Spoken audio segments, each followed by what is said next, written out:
ultimately what he did was he let go of the struggle. And he found himself in the void, in the unknown. In that surrender, a transformation from separation to union with God occurred. St. John of the Cross is best known for his poem, The Dark Night of the Soul. And our program tonight is based on this poem. In modern culture, the dark night is often used as a term that represents just a prolonged period of difficulty. But as you will learn tonight, it is so much more than that. This evening, we will talk about the 3 stages of the dark night. First, it's the dark night of the senses, which is probably the most commonly experienced, the dark night of the soul, and finally, the unitive stage, which is the illumination. Whether or not we experience the dark night depends really on our own personal destiny or our karma. When it happens, we're taken usually by surprise because we have no idea really what's going on in our soul. And sometimes our soul is ready for something that outwardly we have no idea is about to happen. And because it's a particular path that some people will experience, I just wanted to point out that not everyone has to go through the dark night of the soul to experience union. And I think our ego would prefer it that way and would probably say, oh, but I want union with God, just not yet.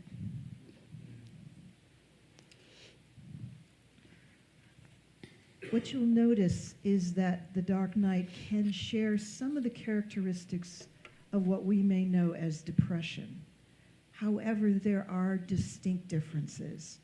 Depression is often caused from either external situations or conditions or perhaps a chemical imbalance, whereas the dark night is more of a spiritual crisis where we are experiencing our identity, who we know ourselves to be, dissolving.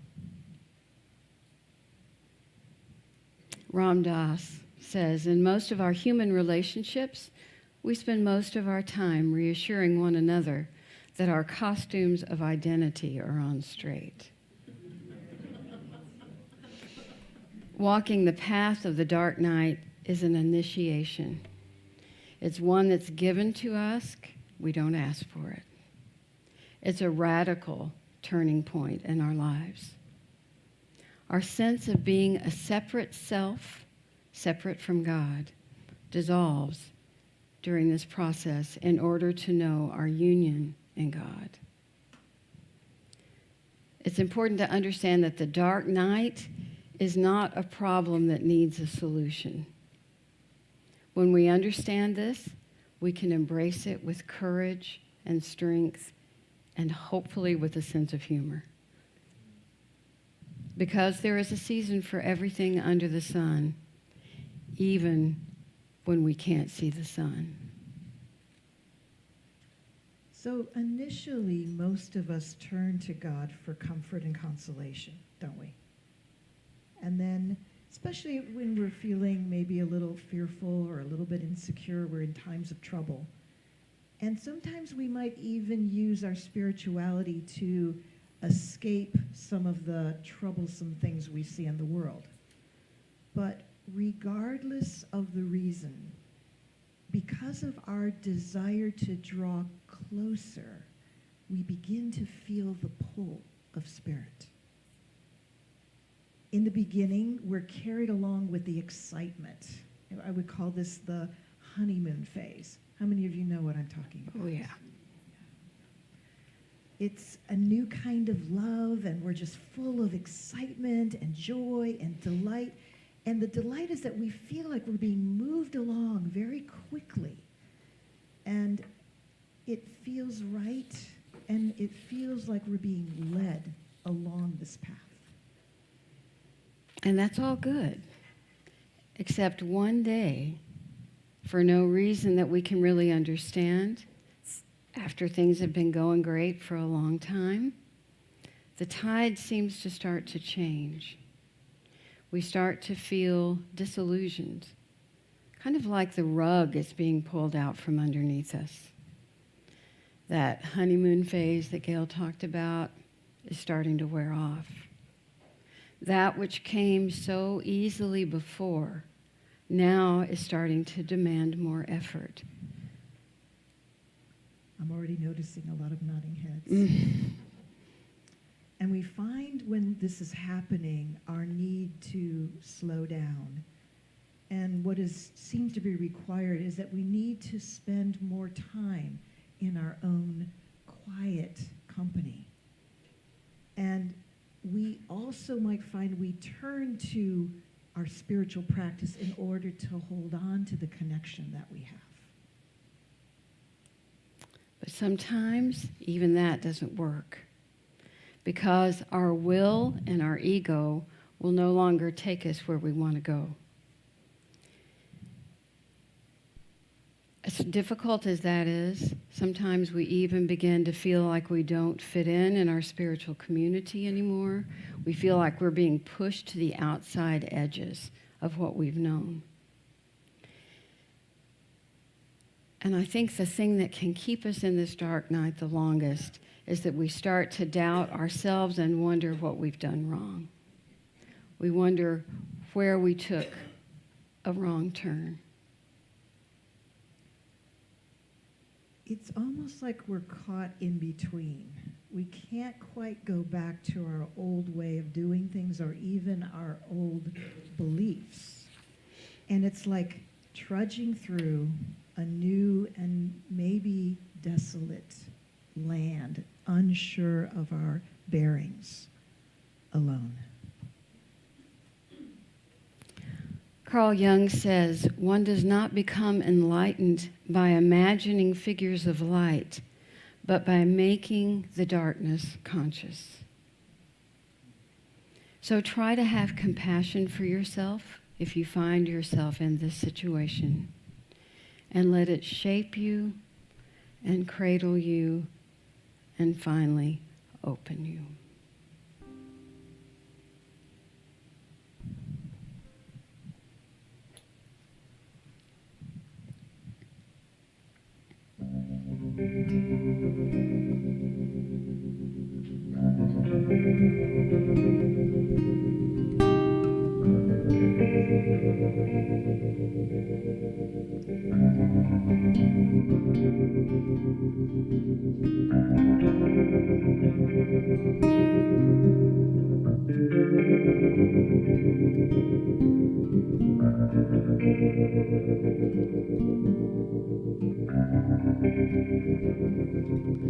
Darkness, darkness, be my pillow. Take my hand, let me sleep in the coolness of your shadow, in the silence of your deep. Darkness, darkness, hide my burning, for the things that cannot be. Keep my mind from constant turning toward the things that cannot see.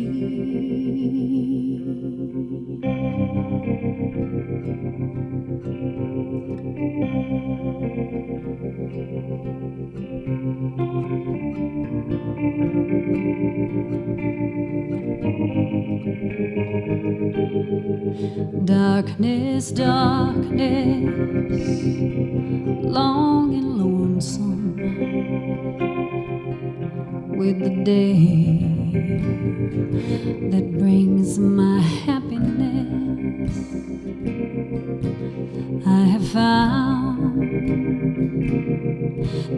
edge of silence. Oh, I am in the depth of fear.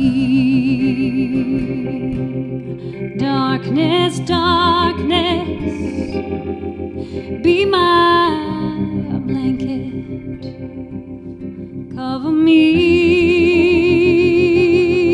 with endless night. Take away the pain of your way. Fill the emptiness with light.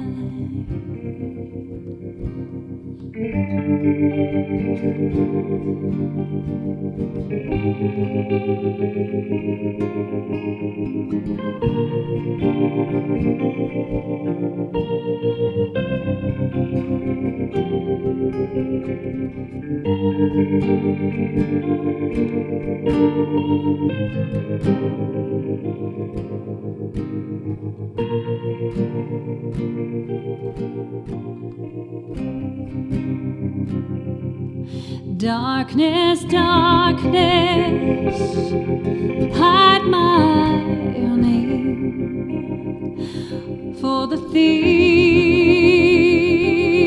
that cannot be. Keep my mind from constant turning toward the things that cannot see.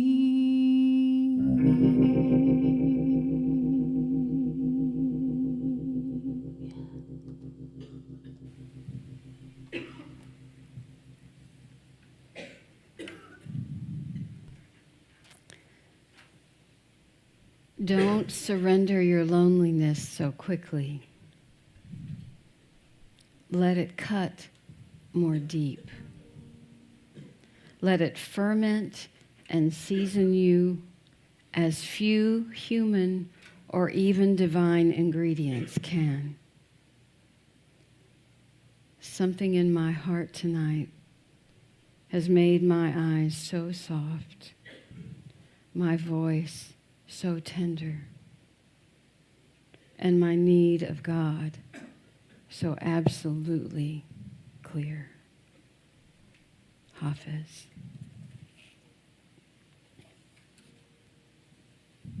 It's here that our hearts are being asked to open and stretch. And we're being asked to include the darkness with the light. This is the time when we're feeling out of control with what we have known, and we're moving into the dark night of the senses. Ram Dass described it as saying, "My faith flickered. It all felt dead or empty inside." Or as we have heard someone say, "I feel like I'm grasping at dead things. I've lost it." The dark night descends when our efforts have failed. Before we had passion and momentum, and now we lack the comfort and the motivation to even continue our practice. And we wonder if we've come to a dead end or even lost our spiritual path. It's painful. In this dark night of the senses, we begin to experience a purging, kind of an uprooting of our attachments to the things of the world. Our tightly held views start to unravel. What once gave us inspiration now no longer has meaning. What we have so dearly clung to now no longer even comforts us. Our enjoyment of things dries up. That which once felt alive in us now feels dead. We may look to the outside world for relief, for something to entice the senses, but it's just so hard to let go. But the paradox is, the more we resist, the more difficulties we encounter. Rumi puts it so well. It's like this. The presence is right in front of me. A fire on the left and a lovely stream on the right. One group walks into the fire, toward the fire and into the fire. Another toward the sweet flowing water. No one knows which ones are blessed and which are not. Whoever walks into the fire appears suddenly in the stream. A head goes under the water, and that head pokes out of the fire. Most people guard against going into the fire, and so end up in it. Those who love the water of pleasure make it their devotion, and they feel cheated with this reversal. The trickery goes even further. The voice of the fire tells the truth, saying, I am not fire, I am fountainhead. Come unto me, and don't mind the sparks. If you are a friend of the presence, fire is your water. Rumi. We realize that things are not as they seem. The dark night of the soul is when we have lost the flavor of life, but have not yet gained the fullness of divinity. So it is that we must weather this dark time, the period of transformation when what is familiar has been taken away and the new richness is not yet ours. John Wellwood. So as we are moving from the dark night of the senses and to the dark night of the soul, it's clear that we've come to the end of our knowing. Our hearts can feel numb. We can't meditate, and our prayers just seem to evaporate from our tongue, as if we have nothing left to say to God. We want to, but there's nothing there. St. John of the Cross tells us that this painful state of emptiness is not to be resisted. He goes further and says, it's a blessing. Unbeknownst to the soul, God is transferring goodness and power from the senses to the spirit. The sensory part of the soul is starting to starve, but the spirit is feasting and is guiding the soul into a deep, quiet solitude. John says this is the beginning of true contemplation, hidden even from the one that's experiencing it.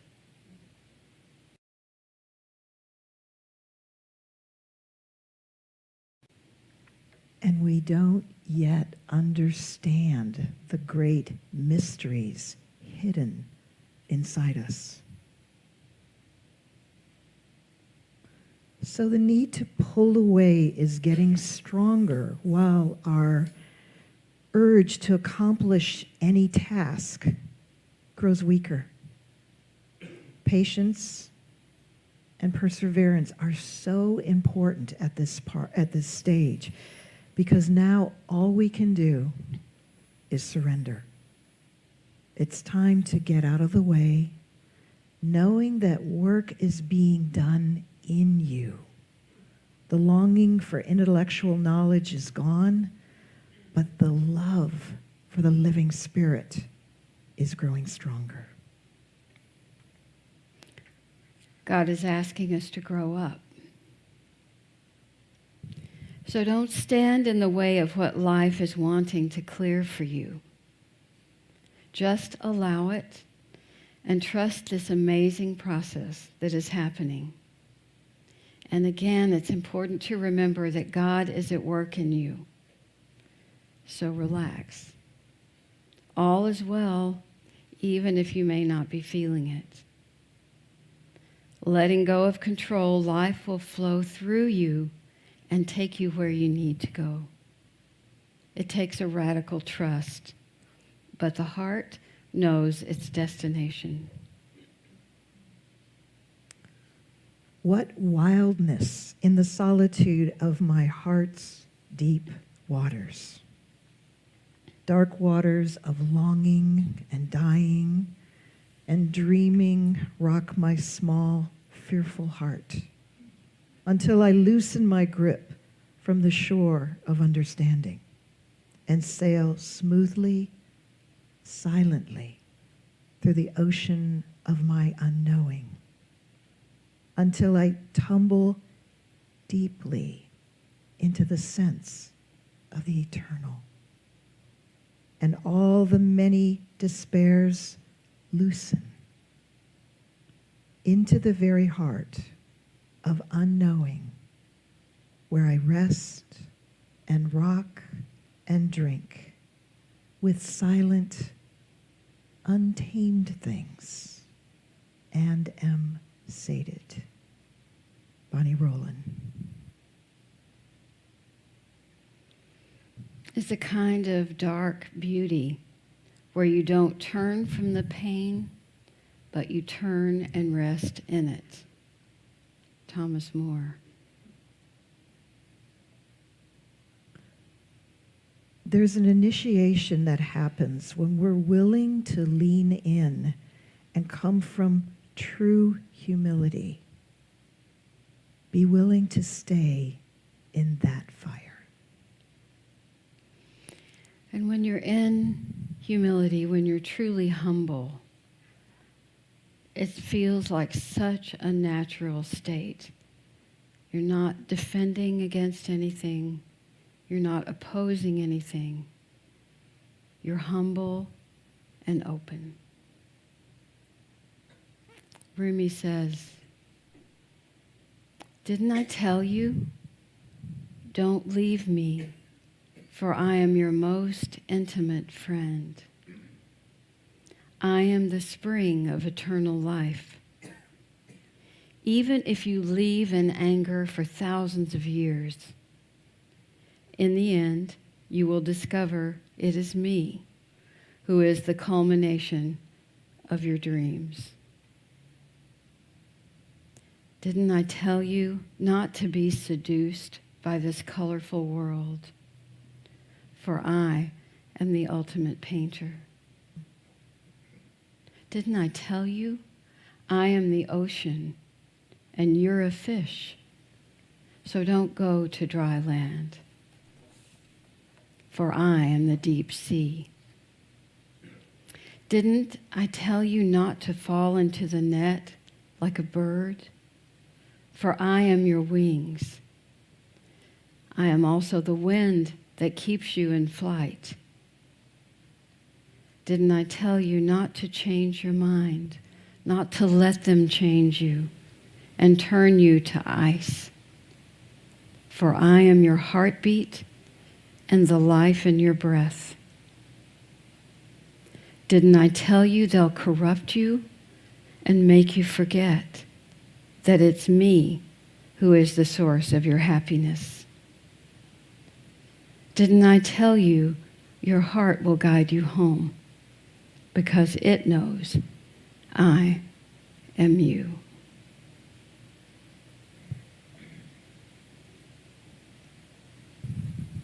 So here our vessel has been emptied to make room for God's presence.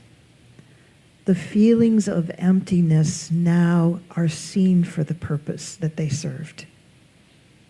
Our hearts have known this, and now we're able to rest in it. From the dark night, we come to know that it's not our personal light, but the light of existence itself that shines through. In this illuminative way, we have been opened into a profound simplicity. Now it has gotten very quiet. The silence and the darkness are often feared, but in truth, they hold all potential and all possibilities. They are fertile ground where germination and transformation begin to take place. In this stillness beyond our comprehension, a wordless communion is taking place. The quieter you become, the more you hear. So let's take just a few minutes together to spend some time in the silence. If you would close your eyes, feel your body, let it relax, and allow your heart to open into this healing silence for a few minutes.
There is so much love in this stillness.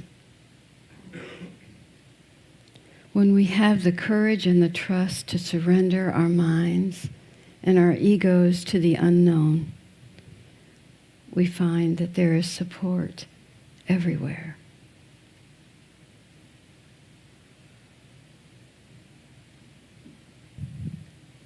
Be helpless, dumbfounded, unable to say yes or no. Then a stretcher from grace will come to gather us up. So let us not be sure of anything besides ourselves, and only that. So miraculous beings come running to help.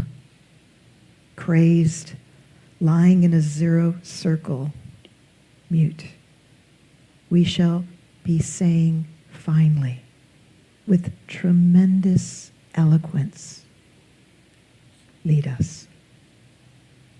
When we have surrendered totally to that beauty, we shall be a mighty kindness. Rumi.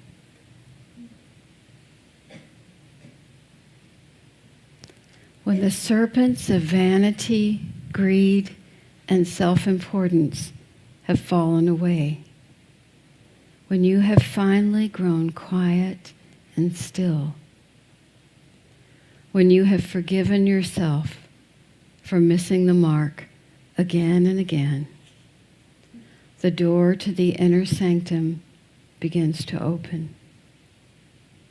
The Beloved has chosen the core of your being for its dwelling place, and has chosen to show you as you really are. Mirabai Star.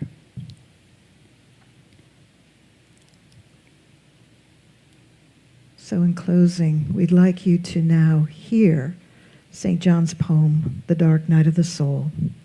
First it will be sung by Anne and then read.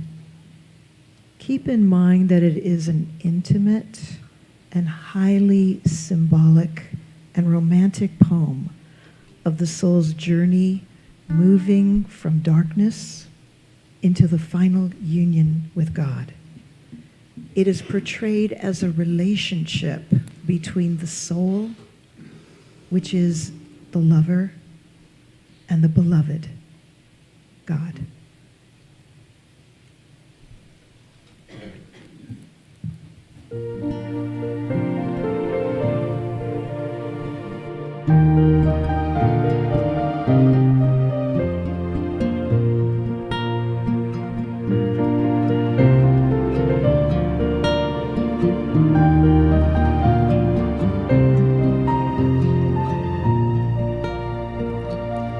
Upon the darkened night, the flame of love was burning in my breast.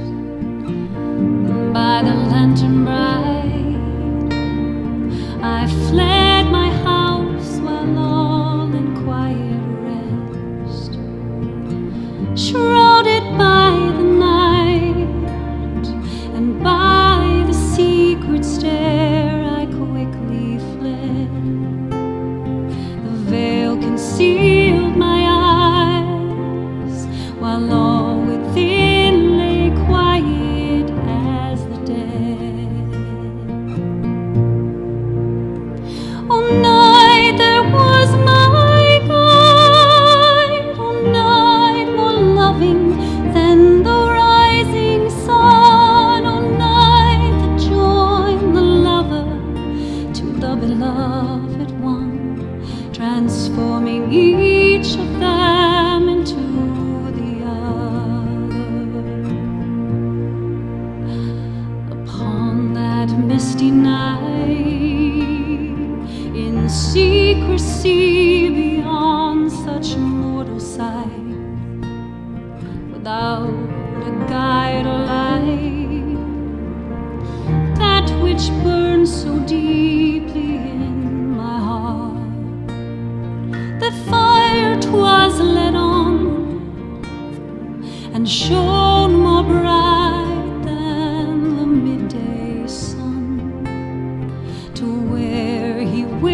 it still. It was a place where no one else could come.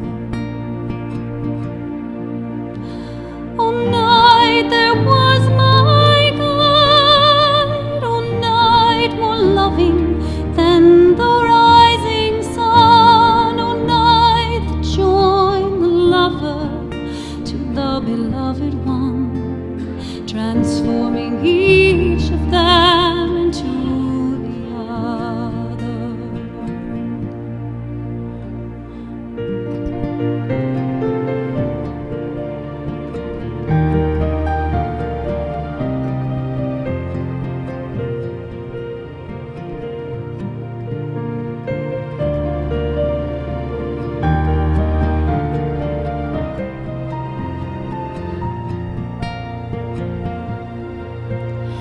Within my pounding heart, which kept itself entirely for him, he fell into his sleep. Beneath the cedar all my love I gave, and by the fortress walls the wind would brush his hair against his brow, and with its smoothest hands caressed my every sense it would allow. Oh, night, there was my guide. Oh, night, more loving than the rising sun. Oh, night, that joined my lover to the beloved one, transforming each of them into the other.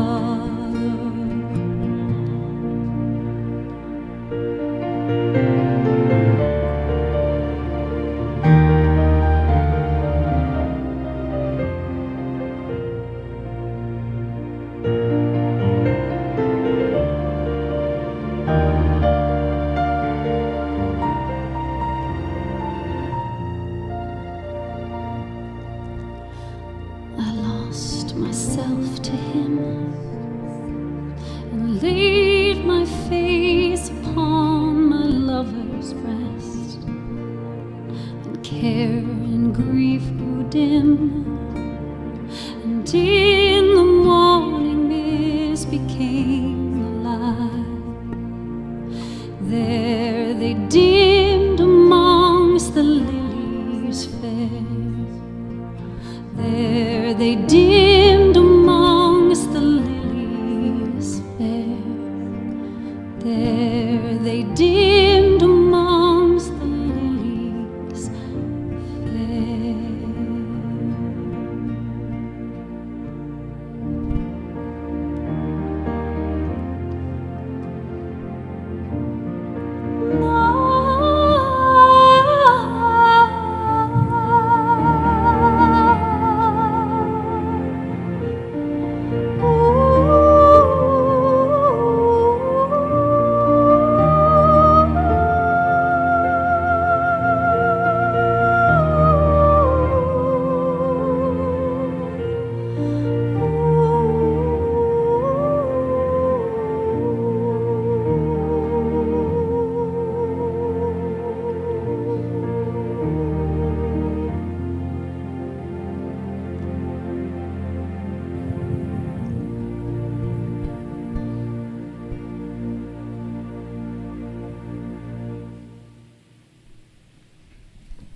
Upon the darkened night, inflamed by love's longing, oh, exquisite risk, undetected, I slipped away.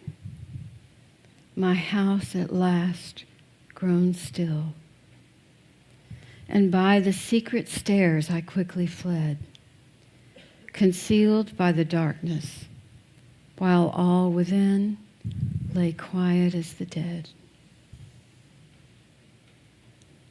Upon the misty night, in secrecy, beyond mortal sight. No one saw me. I couldn't see a thing.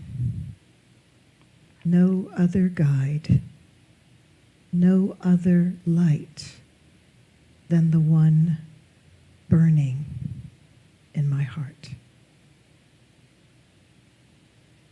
O night, there was my guide. The fire led me on. This light led the way more clearly than the rising sun to where he was waiting for me. The one I knew so intimately,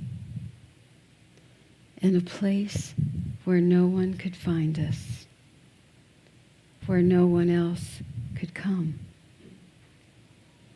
O night that joined the beloved to the lover, transforming each of us into the other. Within my pounding heart, which kept itself entirely for him, there he lay sleeping. While I caressed him, a cedar breeze touched the air. Wind blew down from the tower, parting the locks of his hair.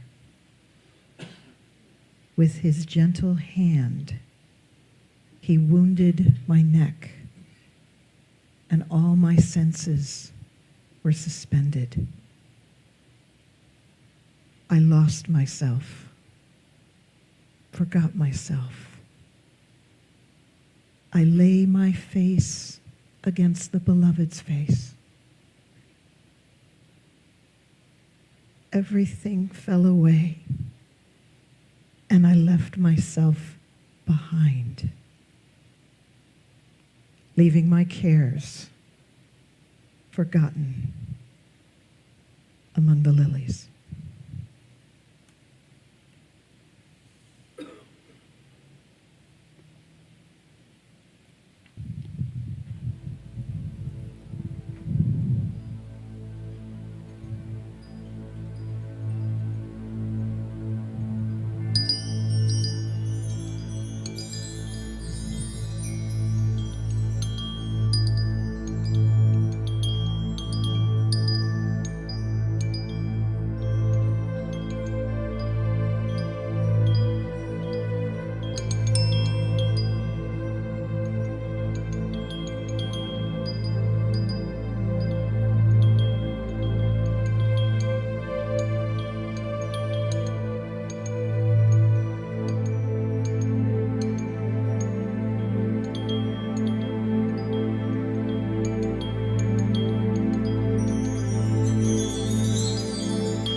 Do you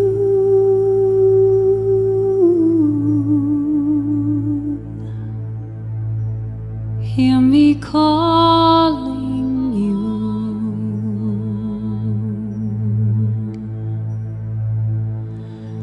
The voice of a mother and a father and a child. Would you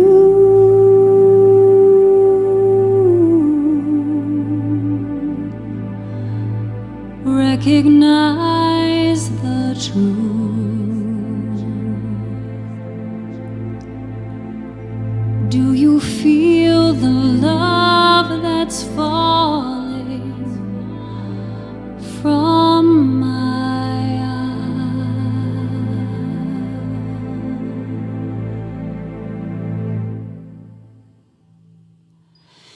take just a minute,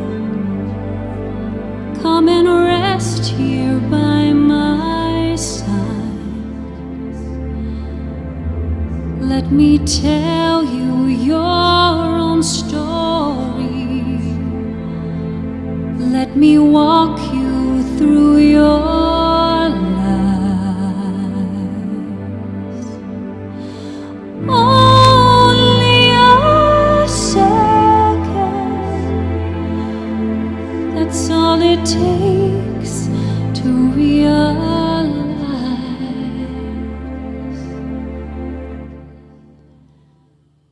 there's 100,000 blessings deep inside.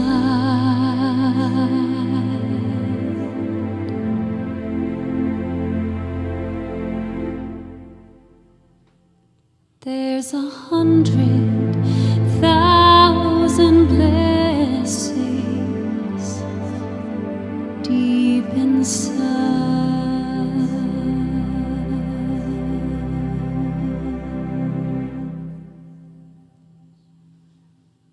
Do you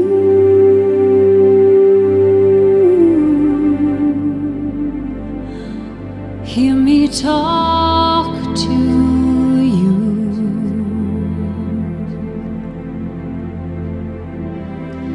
I whisper through doorways and pathways of your mind, clean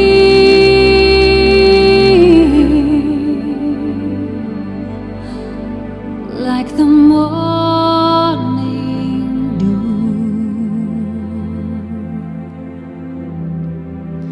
And from the darkness to what your heart always knew.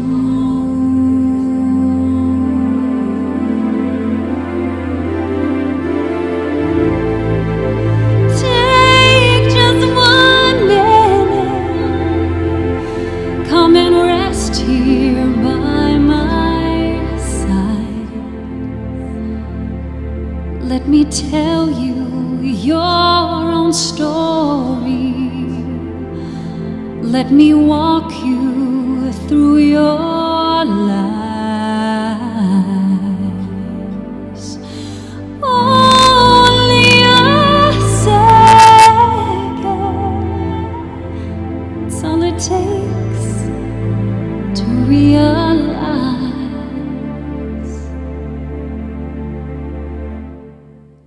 we are one. The veil's been lifted from your eyes.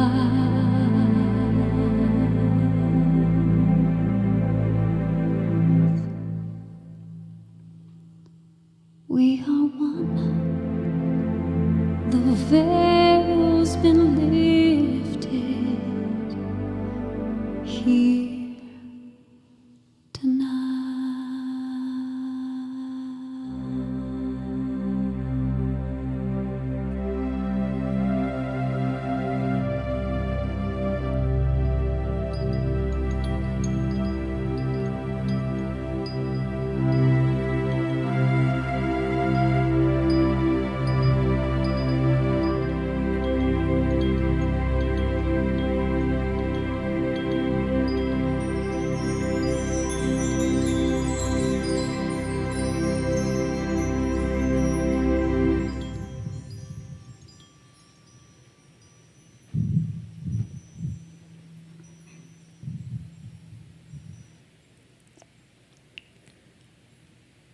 When no one is looking and I want to kiss God, I just lift my own hand to my mouth. Hafiz.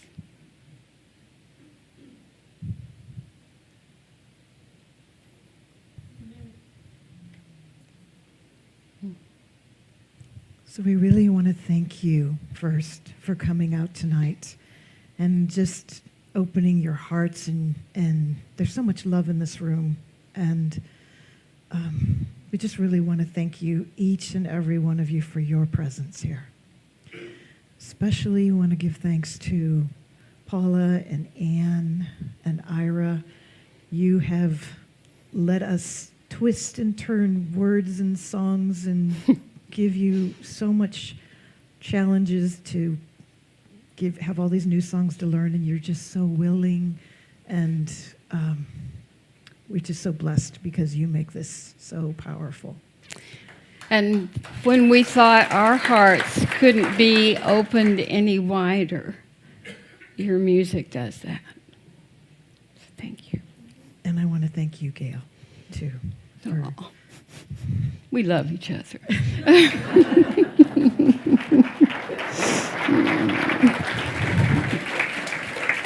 So we will see you again in October. Thank you for coming. Yes, thank you.